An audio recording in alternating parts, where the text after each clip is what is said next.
All right, guys, welcome to another episode of The Conscious Endeavor. We're here talking about consciousness, reality, the self, all the crazy things. Today we have Lara, astrologist, artist, entrepreneur here on the show. So, welcome. Beautiful. I'm always curious about what people think when they define our realm of just like multiple different, we're so multifaceted. So it's like, how many hats do you want to put, stack, you know? So let's list them out. But yes, thank you. Yeah. I am Lara, astrologer, artist, and entrepreneur. Correct. Let's get it. Yeah, cool. So maybe we can start a little bit by talking about your art. So your art is very like transcendental. You have a lot of theoretical type things. Do you follow a particular theme that you kind of inspires your art? Where does it come from? Like, where do you get these things? I love this question. I feel as if I've actually mulled over this question recently because I get this question a lot. And I think and know that it really has to do with transformation. And when I really think about my first painting that really merged with what I was feeling and thinking all at the same time, it had to do because I was coming out of a dark place. And this whole theme around, you know, touching the flame and what do we do after that, the life, the death, and the transformation. So that's kind of the process that brought me into merging what I create visually with my whole astrological self-inquiry, self-analysis, like learning more about the self and merging those two together. So I would say transformation. Yeah, it's interesting too, because I mean, saying that, coming through the fire, you have the iconography of the phoenix and all these sorts of things. I mean, a lot of artists too, deal with that process of like taking even negative experiences, pain, different things, and putting that into their art. You know, that whole idea of transmutation even, right? How do we take this, something of also like the raw human experience, we're translating that into kind of like a digestible kind of form, right? Which is really wild. What was that first painting that you did? So it was in college, so you might even remember. It's a figure, a man, and there's three arms kind of going back. And there's a heart and a brain eclipsing each other with these like colorful forms just kind of pouring out of the heart and the brain. And it was when I first understood and started studying what an eclipse was. And then symbolically, an eclipse in astronomy is when the sun and the moon are, going in front of one of another, or the earth is in between and there's a whole situation. But in astrological terms, it is when, the lunar nature, which is the emotional body, and the solar nature, which is the conscious ego, the awareness, when one is eclipsing over the other. And part of me understanding more so of like why my transformation in a certain realm needed to take place was because at one point, like my emotions had completely, eclipsed my conscious awareness. And I was like, whoa. Wait a minute, time out.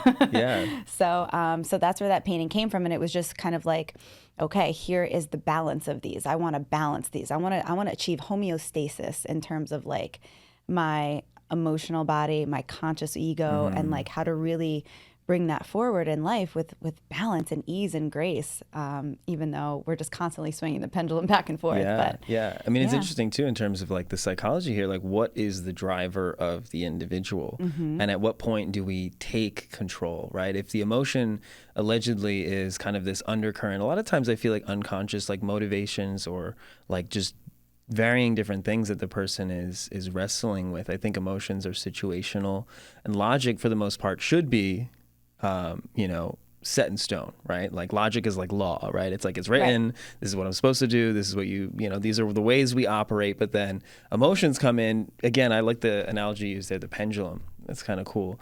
Like this idea that we're just, moving through. And I always talk about this one thing with the psychology too, is like the mood congruent memory, the fact that, how you're feeling now influences the way that the memories that you're able to recall, like what's available in your current mind, and then also like how you project yourself into the future. You know what I mean? It's all based on like where I'm sitting right now, I mean, it's really interesting. As far as like the series of paintings, I know you like to connect paintings into series. Do you have, let's start with, do you have like one that's in brewing that you want to maybe brief a little bit? Like, what's the next series you're thinking about, or maybe one you're currently working on? Sure. Well, overall exhibitions, I love to allow this like learning space, which kind of merges my whole like art teacher hat. I love to teach and share this knowledge because I know that it helped me so much find more of my center and myself. And it really just helps me see the world through a lens that I can, poetically understand through the artistic lens, but then also, like you said, the law. Like to me, like there's an astrological law, there's symbols, and it's backed by years of study. So there's a law there, and there's certain colors and forms and elements, and there's like structure to it. So merging those two in the exhibitions that I put on, they're interactive. So you went to Venus Unveiled. Yeah, that was in Brooklyn. In Brooklyn, right. Yeah. Shout out Brooklyn Arcade. They did it. So the understanding of that was, let's understand our feminine nature that, there's been this whole feminist movement and just these balance of masculine and feminine, with the feminine needing to kind of explode itself out a little bit to get that balance. But I still feel that in terms of like achieving that homeostasis, again, we have to swing the pendulum from like this overexertion of our masculine energy, and then we swing it over to the feminine, right? So that's why I created Venus Unveiled last year, to show people to their feminine side, how we can be more receptive, how we can lean into that emotional body, not be afraid of it, or not have to take the logic and always put that center stage. So, Venus Unveiled was meant to show us back to the heart. And now what I want to do is for this summer, when Venus meets Mars, so we can kind of have that level playing field again, and like redefine what tradition is, redefine gender. There's all these different things like in the broader spectrum of life that are coming up for a good reason. And I like to just like swerve into it with the astro world and bring it back to self, bring it back to your own chart, the energy that you're working with personally. Right. So that we can then understand like the macro, micro self world, and masculine, feminine. So it's like basically all these dual oppositions that are constantly happening in the yin yang that I'm trying to, kind of clearly carve out and define for the individual, so that we can move through life and understand that yes, we may swing one way, but we have the basis of understanding to like land in the other side, and know what to lean into in order to balance ourselves out. Right. So the masculine, learning about Mars, is going to be coming up next, the Martian series. Very cool. That's exciting. Yeah. I'm excited. It's interesting too, because I mean, each individual person has their perspective in this, and you're talking about, you said like the yin yang, these polarities that we kind of again bounce back to, and to also like break that down too for people, because you're bringing in a lot of these astrological ideas now. With Venus, the one you had was Venus is a planet that represents love, right? Or the way that you approach love, or your attachment, or yes, it's mostly like it's our receptive nature. So the yin form, at the most core, Taoist like philosophical word. It could be it's our laws of attraction. Yeah. Because Venus is not, if you think about it in mythology, she shows up on the shore. That's Aphrodite, is it not? Exactly. Right. Yeah. Okay. She's just here in a seashell with her pearl, just chilling, like, ooh, sun, thank you. She's not trying to do any work. She's just like in receptive mode. Yeah. So like, but this over hustle culture that we've been in, and like, I know, we know, I kind of like it, but I was like, okay, we have to like balance this out. So hence, yes. So. Yeah, that's very interesting. Balance is 100% key, especially in that. I mean, masculine, I never really thought about that too, in the feminine, masculine kind of aspects. I mean, there's a lot of symbolism, especially like that Aphrodite painting. I mean, that's insane how much really, it's true. Like, I mean, also with the pearl, right? I mean, the pearl is something that is a prized possession. It's something at the deep core of the clam, on the very bottom of the ocean. I don't know if there's an analogy there too with like, finding the diamond in the rough kind of sort of. But, Venus, again, being receptive is interesting. I've never really heard that with, it's interesting to parallel that with psychology, because in our perspective, it's like, okay, what's the attachment style? And like, you find those sorts of things. And that leads into how maybe people attract things, and you can kind of break that down. But there's only 4 of those, right? So are you? And the funny thing too is like you find, you move through it anxious or whatever, or eventually you just try to find your way towards secure attachment, right? Whatever that might mean. Well, that stuff actually really comes up with Pluto. So does that's a it whole really? Nother, Okay, yeah, cool. Yeah. And we're going through as far as the astronomy stuff. Like Pluto's entering another sign right now. Is that correct? Yeah, we've come out of Capricorn. So Pluto represents transformation. It's going to be, I have a lot of, my Pluto in my chart is strong and active. So that's kind of what propelled me into the arts. The way that I went into it was because I have a lot of Pluto stuff.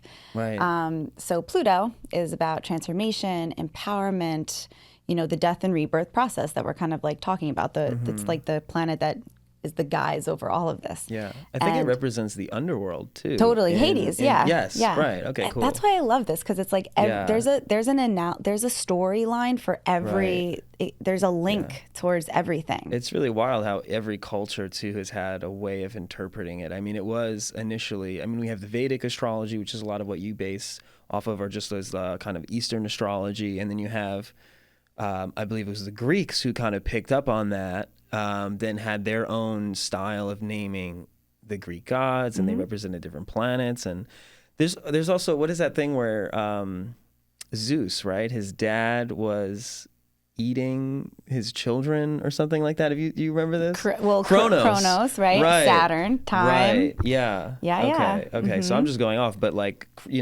this whole idea too, because I always kind of thought, is this an analogy? The fact that Kronos was eating his children, I thought that was like, well, Saturn's a very big planet. Very big planets have very big gravitational fields. Did it have moons that like fell into it or something? You know what I mean? I don't know. But really interesting how all of these, symbolisms and parodies and things. And then when the Romans took it over, they had to rename everything. Right. And then, so it's just so interesting how all these layers, kind of pile on top of getting that. And then, because you can see that there's like the structure of that, but then there's also the poetic, we're going to change the name, we're going to change whatever, there's going to be a slight altercation, but there's like these categorized slots that have symbolism for what, the purpose. And it really does translate between all the cultures. And like, I've always, as an Aquarius, like I've always really loved viewing humanity as a whole and seeing all their stories and seeing that there's this connected bridge between everything, and that we really are meant to be so much more united than we've been before, and having all this separation and viewing religion as a wall between people. It's like not meant to be that. Like faith, yes, but a bridge to culture. And I think that those two need to kind of like reconnect, and that's what's really happening as we have the age of Aquarius. Aquarius is about humanitarian ideals, and if you think back to, we had MLK Aquarius, Abe Lincoln Aquarius, all these chain breakers, like freedom, revolution, like let's go, let's get everybody back into the power of community and the power of collaboration, and that these borders were created for, power, greed, and things that we don't need to allow exist in the matrix that was once set up.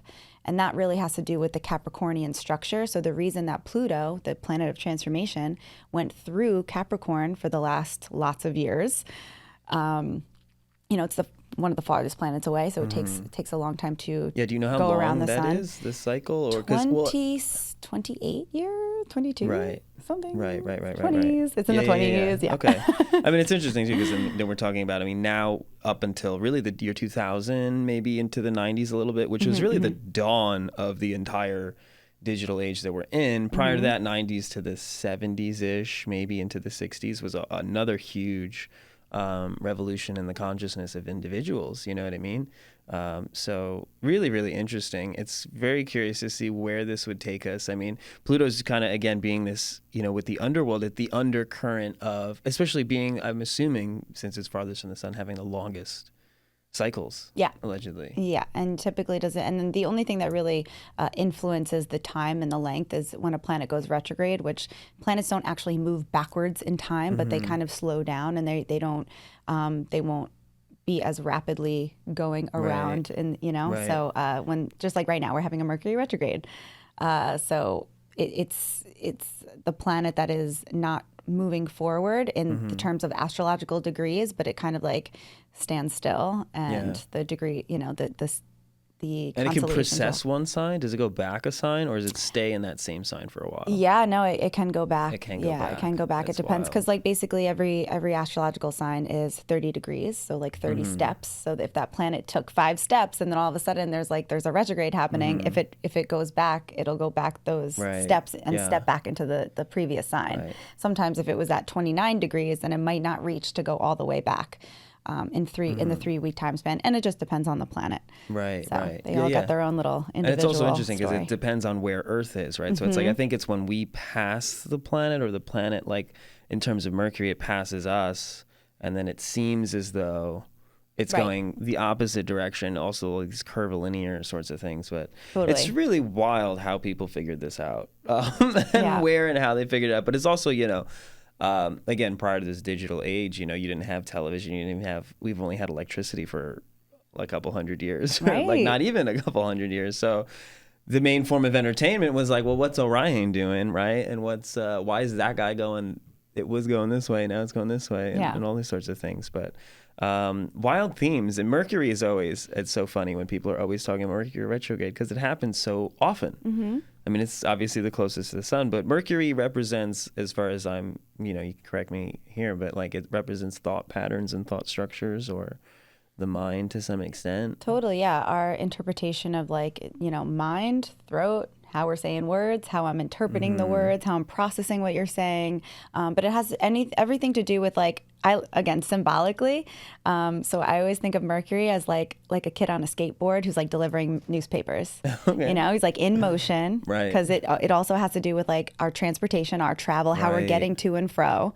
Right. So at this time, this is like a good time to make sure you got that oil change. Like cars might break down, like those little things happen. Like there's a detour in the road, and you're going to get to your destination like 5 minutes later. And it's just, it's that type of stuff that happens. But yeah, in Mercury, like in our personal birth charts, is really like how we intellectualize, how we want to communicate, how we receive information, and what's going on with our voice, and is it blocked, and are we able to say things the way that we want to say them, or do we need work there? And Mercury being Hermes, I think. Yeah, right? exactly. So then that's why Hermes, the winged, god, right, with the winged sandals. That's why I'm like, okay, how do we break this down in like modern day terms? Kid on a skateboard, he's got wings, right? Yeah, the god of transition, I believe, right? So the one interesting thing is in Grand Central Station, New York, right? They have Hermes. There's a statue of Hermes like above on top, which is really crazy. Thinking that people who are in transit, you know what I mean, and moving, you know, around. And it's really interesting too how even our language kind of parallels these ideas. You have mass transit, or you have public transit, right? And you have all these ideas that are kind of, feeding into, I suppose, it's just must be so much fun as an artist too, to just interpret that and put all these nuances and like wild things. Like if I made a painting about Hermes, I'd like put the bus there, like, you know what I mean? Totally. Transits, and communication 100%, because what is communication? It's a transmission, right? You hear something on the radio, you have an incoming transmission, right? Right. Are train stations ever quiet? It's constantly relaying information and times and changing and influx and the symbolism is it's real. Right.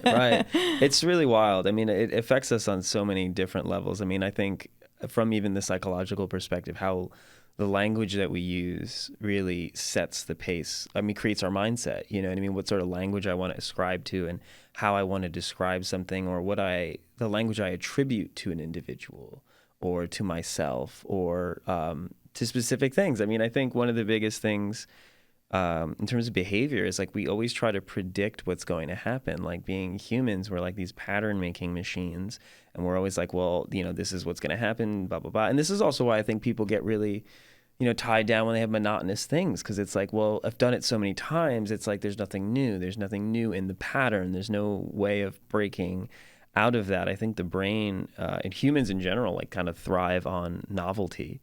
And like the more that we are able to get new experiences, the more exciting things get. But if you do, the same thing every day. You know, it's always just kind of like, okay, well, I can predict what's going to happen. Therefore, this is not that exciting. Right. No, it's so funny. I was thinking about this on the way here of just like comfort zones and how it's like we work so hard to get to this comfort zone. And as soon as we reach it, we're like, I want something else. I need something new. I need something better. And I was thinking about like my personal experience about when I was, you know, at one point I worked so hard to get to this like art teacher position, and I was teaching yoga and I had my paint classes and everything made sense. And I'm like, this is like, I need something else. Like, I feel that. I mean, the weird thing too, I mean, I don't know if it's just like Northeast hustle culture or like whatever it is, but it's like, you know, you're always trying to grow past, right. You know, push your limitations, grow to the next thing and grow. I mean, there was an interesting, I forgot if it was a book or like what it was, but it was about like this idea of the illusion of change, the illusion of progress. Like that, like, you know, we are, you know, always thinking we're moving towards something. And yes, we develop, you know what I mean? Like humans develop, like we're tiny, we get bigger, we have, you know, so there is that kind of like, I grew, like my muscles got bigger, or my mind got smarter. You know what I mean? There's that idea of development, but at the same time, we always have like societal progress. It's like, are we really better off because we made like, you know, the wireless remote, or like, you know what I mean? Is this, right, you know, how do we deem that progressive, or what becomes progressive? And because cultures change all the time, you know, and it's funny too, because there's this quote from Shakespeare, and he talks about, and I kind of gave it away because initially you don't know who says it, you don't know who's saying it, but it's this person saying that like, you know, every generation, you know, they're getting worse, or like the next generation is not as sophisticated as this generation. And you hear that every generation, that every precursor to the new generation is always like, well, they don't know what they're doing, and blah blah blah. And there's always this constant, maybe it's a power struggle, or like a kind of flux of like, as this generation comes up, the other one's like clinging to tradition. They've got like some saltiness about whatever, or just like the, you know, preservation of tradition. I guess, that's a huge conversation too. But I think that everything, it comes back to, again, that like that yin yang balance. Like, okay, if we're going to agree that we have, you know, easier ways of getting things, that we're basically we're being given more tools to be lazy. So how do you balance that laziness with, you know, effort and keeping your mind sharp? And, you know, recently, like there's these apps that are now like, hey, let's bring it back to the brain. Like here's an exercise, rather than like some bubble breaker, like, or some, you know what I mean? Like some sort of like keeping us sharp, right? Because we've gotten so lazy, and that has also translated into a little bit of like self-righteousness, selfishness. Like people like are so zoned into like, I see it out in the world where people like, you know, they don't hold the door because they want to go first. It's like everyone wants to go first because everyone's in a rush. Everyone wants things yesterday. That whole Amazon Prime concept. So it's just kind of like, all right, how can we balance that? And that's why like mindfulness and breath and just bringing the culture that has been given all these tools to make things happen so rapidly. You know, what was it like, you know, looking something up in the library without the internet? Like we need that balance. It's healthy to not get swing the pendulum so far one way. Yeah, I think it's also dangerous to being so insanely self-directed, because I think there's a really strong like positivity in being reflective. I mean, even if we go back to this Mars-Venus balance, right, about being receptive and being reflective, and not always being so consciously self-directed, because technology's gotten so good.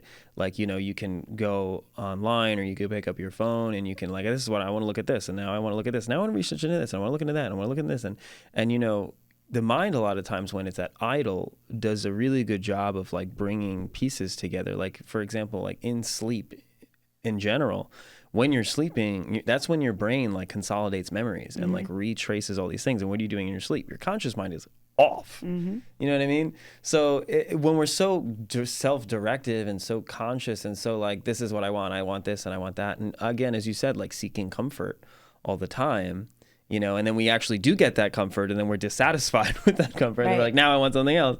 Right. And I feel like it becomes this like wild goose chase, you know, where you're just like going from thing to thing.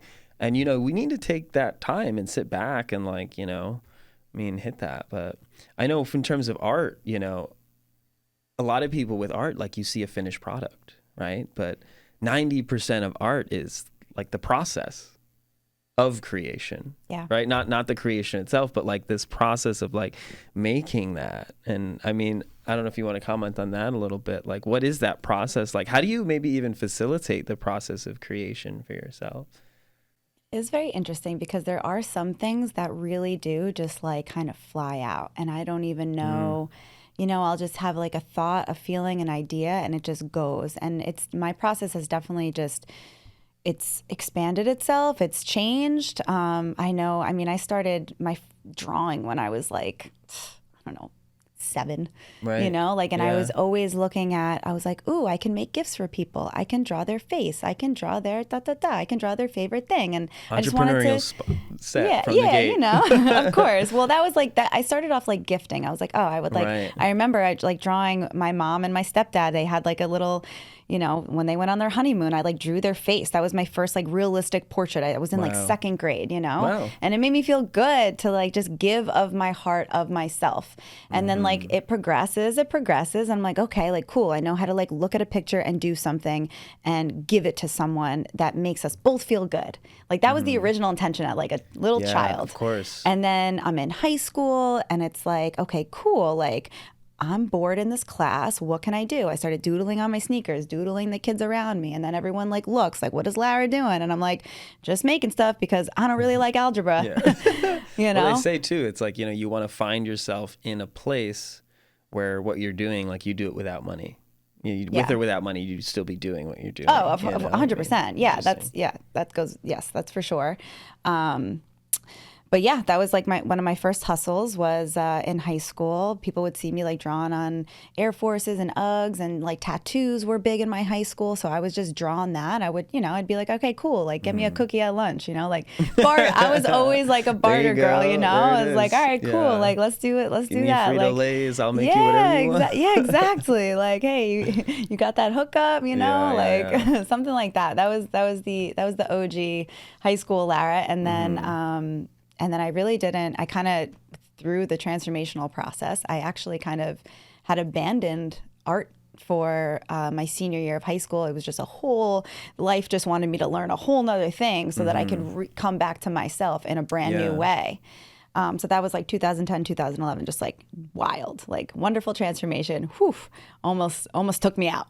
Yeah. So coming back to then like college, I was like, okay, like I'm back in my process. And that's when I started to merge with like the self-inquiry and all of that. And that's when it became more so about like me and my evolution and my healing and all that kind of stuff. Yeah. So now, if I don't, it still is about like the feelings and emotions and the process. And when I get an idea, I really can just start to like, I sketch things out and paint. Like I rarely use pencil these days, which like sometimes, sometimes I like miss, I'm not like, even on the canvas. Do you make the outlines? Wow. You're brave.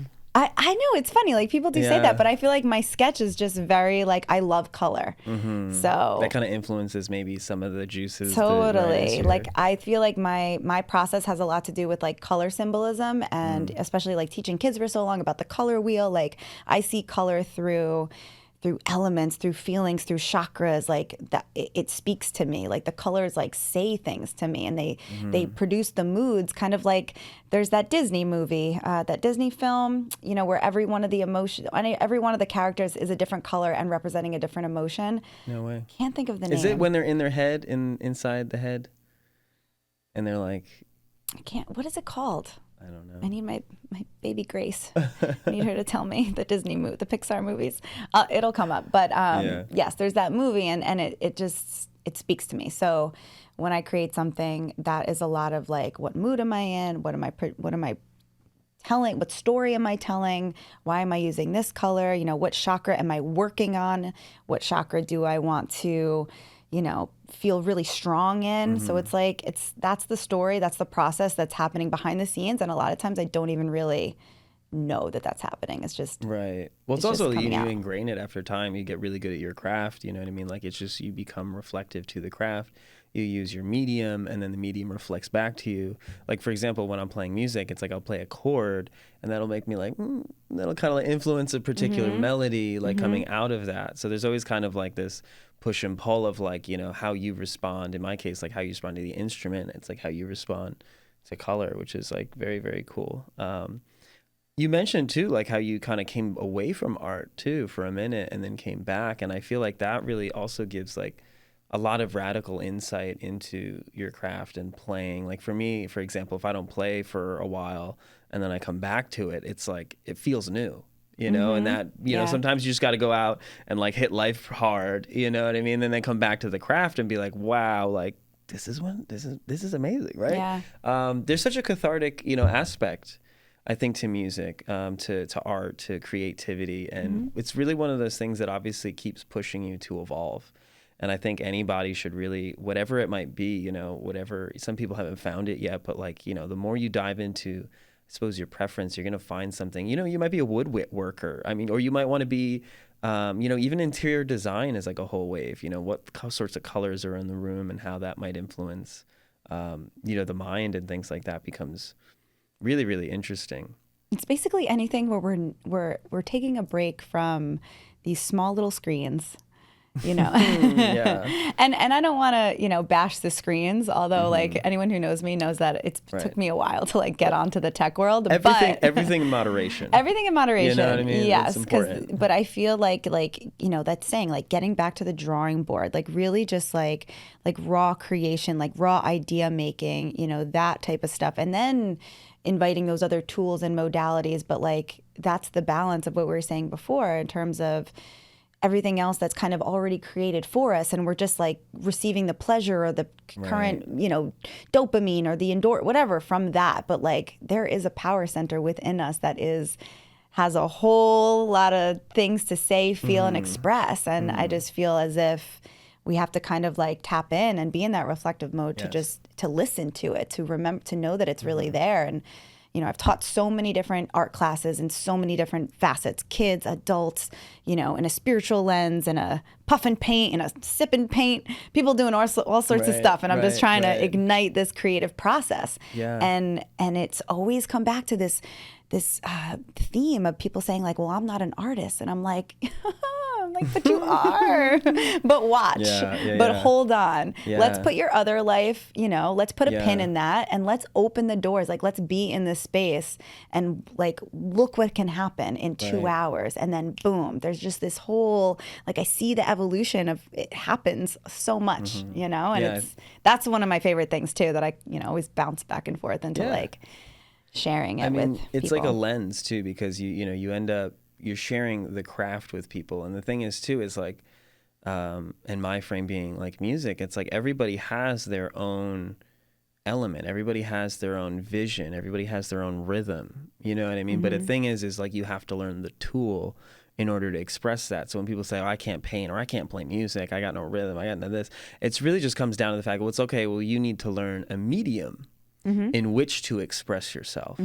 And that's the hard part, is because everyone really does, as you're talking about, like tuning in and tapping in. It's like everybody really does have their own unique, beautiful, insane soul. You know what I mean? That just, it can come out. It's just you have to learn the tools in order to express it. And it's just like language. You know what I mean? The way you speak or the way you dress or the way you present yourself.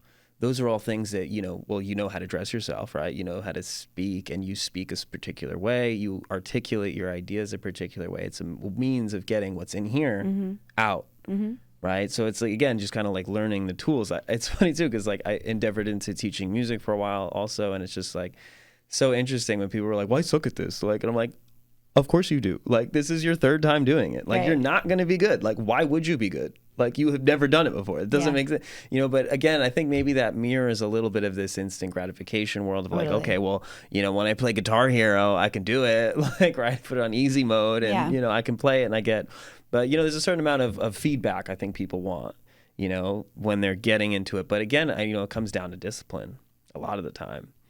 I mean, discipline and the passion. Right. You know, Yeah, because that's what keeps you pushing into it. Yeah. 100%. If you love it, if you feel something, and then, you know, if I feel something, I could just feel it and think it, but I have to sit down and get out the paint and buy the canvas and put it together, you know, there's like steps. It's both like this, again, like just going back to like the artistic vision, the poetic muse that is living in the brain and the heart, and then like actually doing the practical steps of going out and making it happen and turning it into something just, you know, for yourself, not for any sort of other outcome other than like, I need to express this because it's inside me and I need it to come out or else I don't know what's going to happen.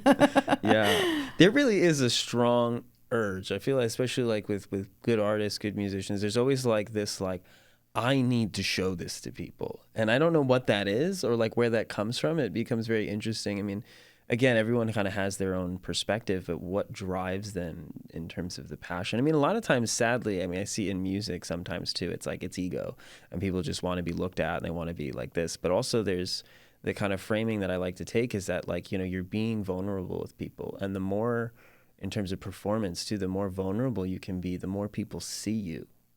You know, so it's like the more you put on the canvas, the more symbolism you bring in, the more ideas you kind of are able to bring out, like the more people are able to engage with and feel and kind of play with. And it's funny too, because I mean, something like color you were talking about before, that probably hits people on a level that they're kind of unaware of cognitively, right? They're not thinking like, oh, you know, but like when you see a painting and it's a very bright colors or it's like very like earthy colors, it strikes you like immediately and right away.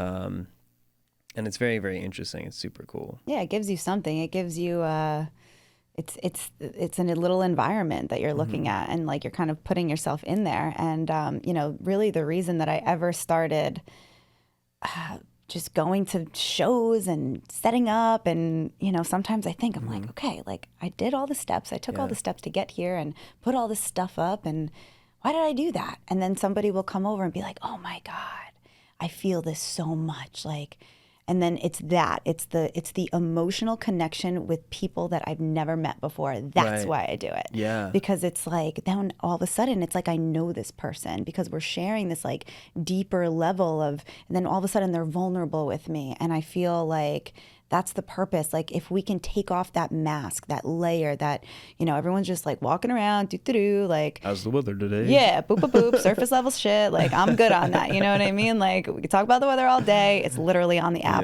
I'm good. So let's get deep with it. Like what's going on? Like what, you know, how are you feeling? How are you doing? Because that is the domino effect in the world. If you're not good, then that means that there's a little piece in the world that like is being domino affected by you not feeling wonderful or great in yourself right at this moment. So like, you know, and that's really why I've then started sharing my astrological practice with people and like opening it up that like, hey, if you feel called, got you. Like we can, you know, we could jam on this and you can see if this helps you. And it does. So it's like between those two things of just like being able to really connect with somebody deeper and, you know, be some sort of mirror based on color, based on a birth chart, based on the symbolisms that have been set up, then there's just all this revelation. And it's like whatever that person chooses to do with it, you know, who knows? But that's the exciting part, is that there's these golden nuggets that live in there that are like, you know, wow, even if it's just like one little thing that was kind of like this profound second, that's all it takes to like then turn that domino effect into a more positive outcome. Yeah, I mean, it's interesting too, because we're always kind of sharing our moods and our energies with each other. And it's interesting how we have these kind of ups and down little moments all the time. And it's funny too, because we can't really predict them. They just kind of happen. I mean, and I'm talking again from the lens of like, you know, traditional psychological Western framing. It's like, you know, you can be on high and all of your external circumstances can be fine, but like there just be one day you wake up and all of a sudden it's not it. Yeah. You know, and it's really interesting because it's like, what does that? What creates that? And when we really think about, and this is like what drives me kind of like, what makes me go a little bit deeper too, is like, where are the origins of these like natural fluctuations? Where do they come from? And how can we, I guess, explain them? But the interesting thing is when, as you know, organisms, we're embodied in this environment, and to what we respond to, we don't necessarily know. You know what I mean? Like, for example, you know, for a while it took us to figure out things like seasonal affective disorder. Well, actually turns out lack of vitamin D has all sorts of other metabolic processes that, you know, affect mood and do all sorts of things. And mood is something that's like just so fluid and also so all-encompassing of how it affects the individual. Sure. Because we have, again, as we talked about, reason and law and like cognitive structure, but what you apply in the moment is so dependent on things like mood. You know what I mean? Like, I'm not going to apply these rules because I don't feel like it. And you know what I mean? Like, literally the nature of how you say that, like, I don't feel like it, right? Like, well, then what is feeling and what's influencing your state of feeling? And this is why I always leave the door open to things like astrology and all these higher things, because it's like, okay, well, there are theories about the Earth's magnetic field, right? How the Earth's magnetic field can influence brain waves. What influences the Earth's magnetic field? Well, the sun does, and solar storms, and the position of other planets do. So why would that not affect the individual? You know, and these are, you know, the interesting things that scientists kind of just rule out these theories, but the tenet of science is to be like, you have to be non-biased. You have to, you know, go into that thing. So, I mean, it's really interesting how all of that kind of comes into culmination to affect the person. Well, I think the word environment that you said is like, we have to think about the micro to macro environment. It's like, yeah, the environment of this room, dope. I love it. Great mood, great vibes, right? Okay, so then the environment of the town that we're in, then the environment of New Jersey, of the lack of sun, all that's, then the environment, and then the environment of the soul of the sky. You know, it's all environment. It's just like what we have to kind of attune and where we place attention even. So, you know, talking about moods, like when moods is the moon, it's the lunar nature. So like typically, like I can predict for myself in a way, and that's why I've been studying this since 2010, and whenever I feel off and I'm like, oh wait, where's stuff going on? I'm like, oh yeah, my moon's in the 12th house. I'm like, I should probably just like not go to do that thing and just rest. This is a creation day. Like tomorrow, I'm gonna be back at it.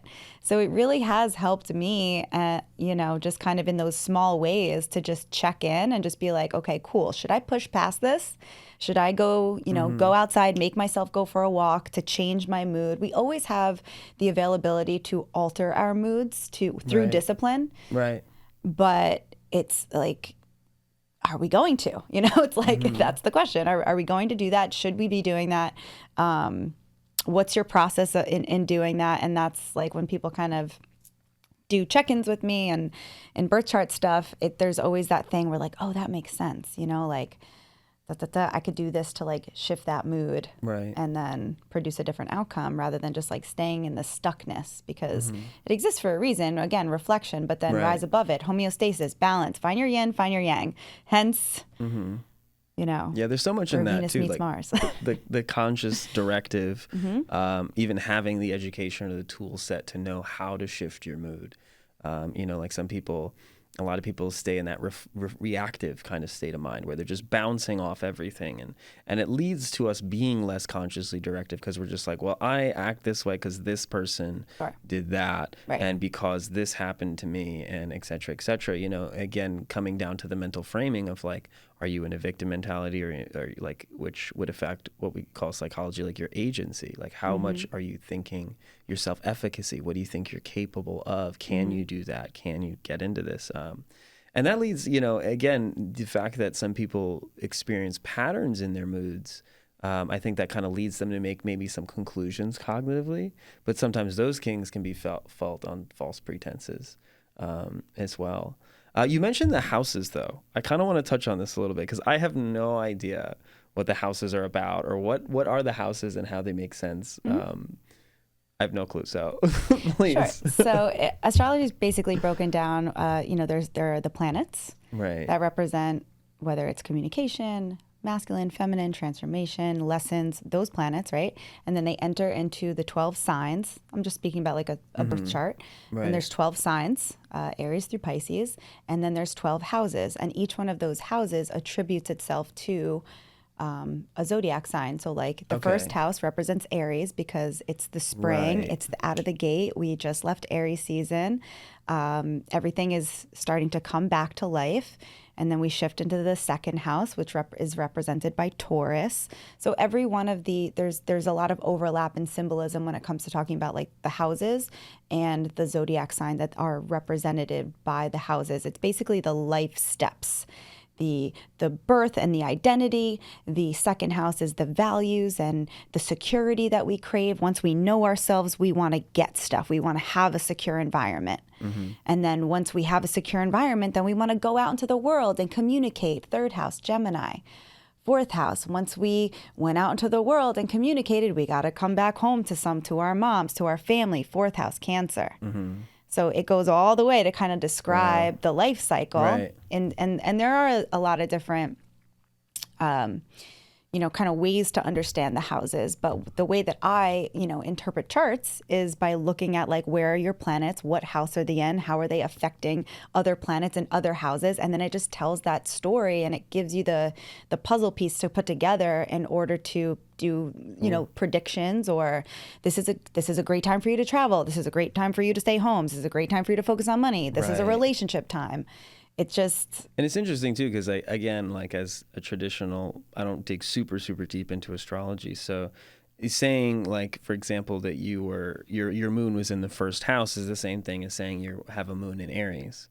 But then your moon can be in Aries, and obviously that's at the time of birth. But however, the moon is currently in the seventh house, and that plays a role in like what you should do at that moment.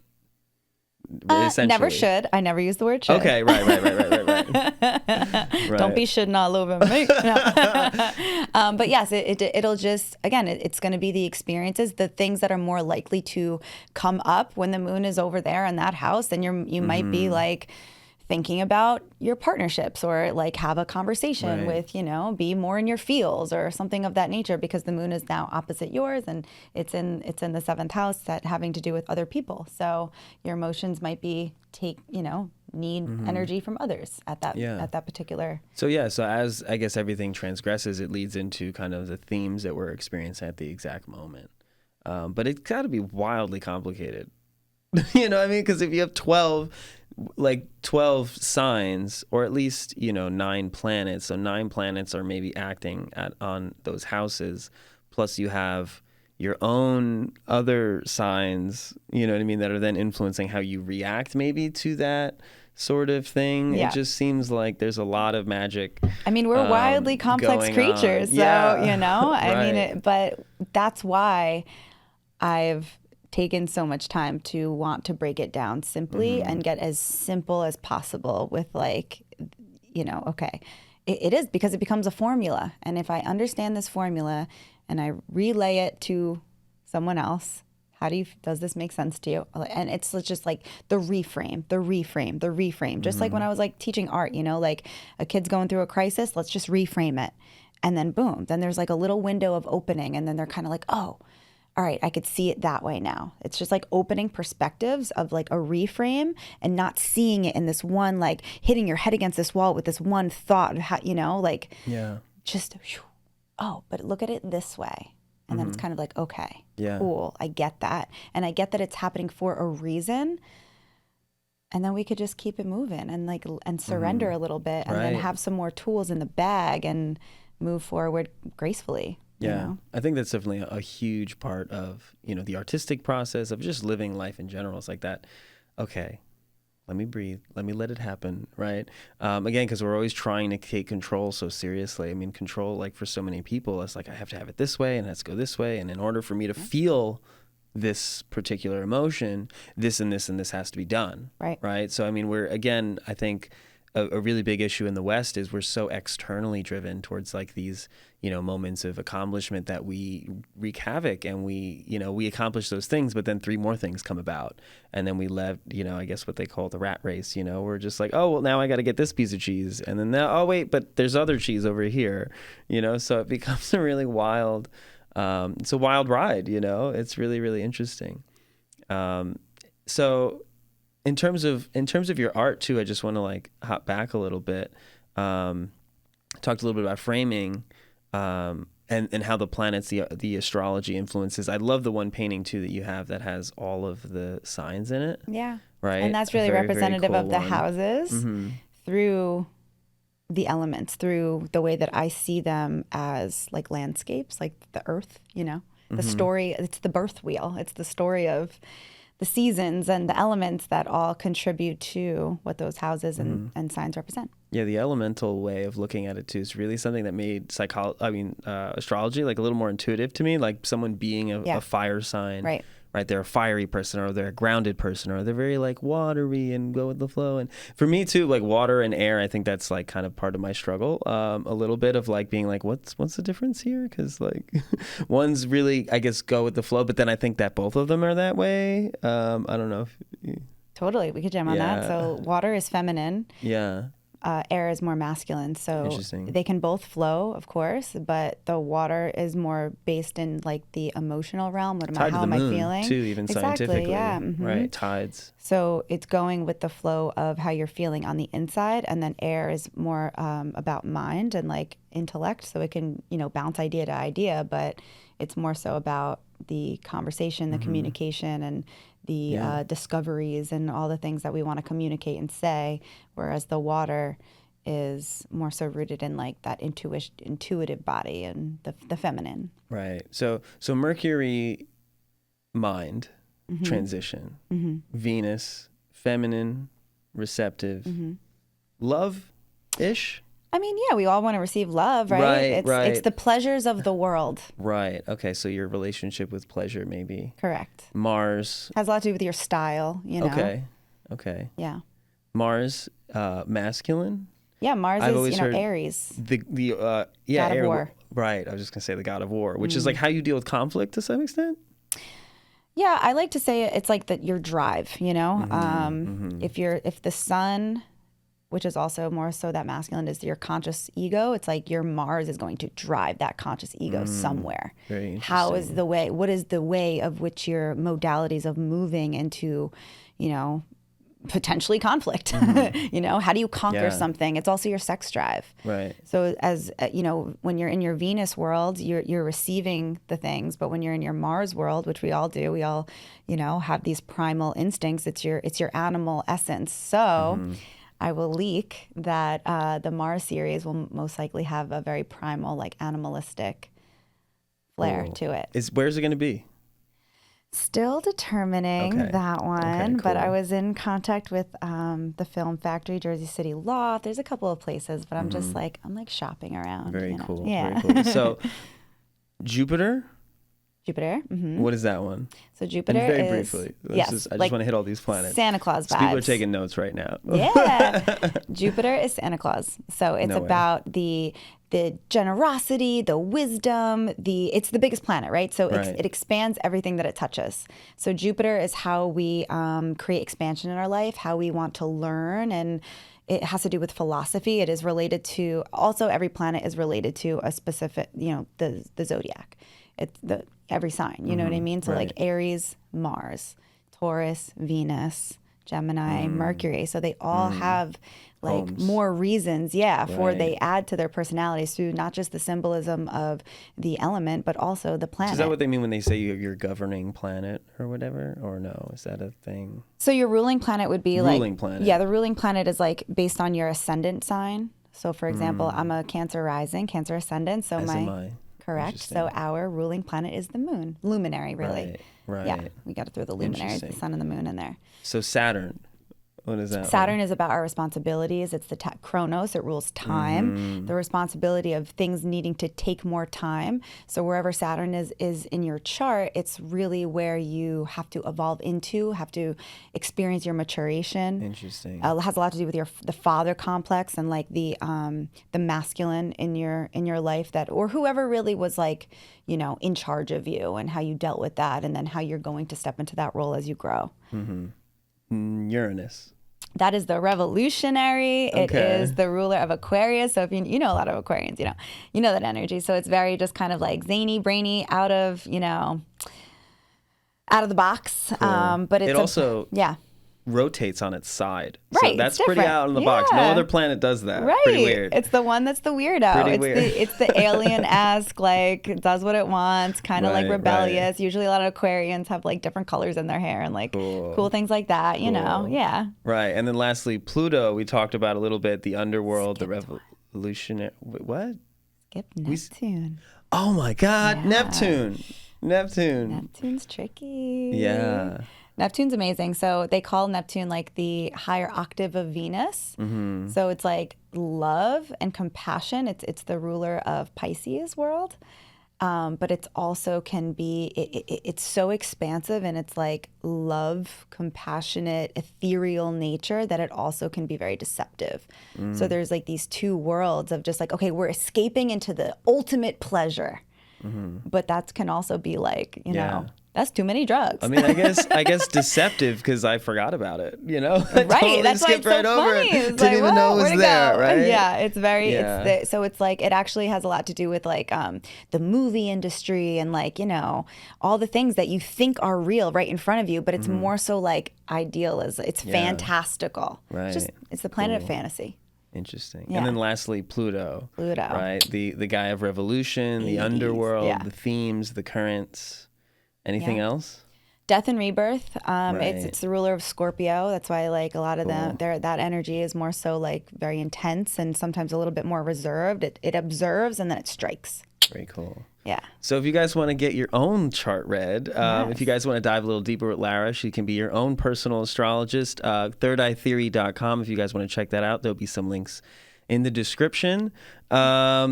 You're going to have you have the Mars series coming up soon. You do personal commissions. She's done ceilings, she's done walls, she's done outdoor, she's done indoor. So really cool stuff. If you guys want to catch up with her, links in the description. And we'll see you guys next time. Thank you for being here. Thank you so much. On the Conscious Appreciate Endeavor. you. Yes. See you guys later. Cool.